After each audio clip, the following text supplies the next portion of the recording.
Kinkaunti yung tuhod, tsaka idiin talaga yung mga talampakan sa simyento. Open ang lats, piga ang abdominals. Yun. Pag ikot, kailangan nakapiga pa rin talaga yung abdominals.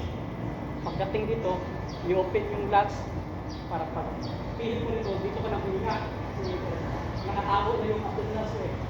Tapos, naka-okay, piga yung back. Tapos, pag harap, kailangan piga yung abdominals.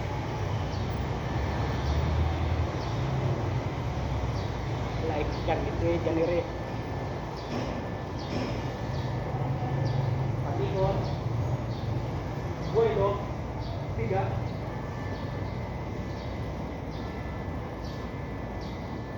Pugot konti. Buka. Ganun pa rin. Lats lang din yung ibuka. Ganun sito papuntang balikat na pwersa. Pigaan ng glutes at hamstring. Pag-ikot, i-flex pa rin yung back. Tapos, pag-pihit, kailangan napigaan yung abdominals.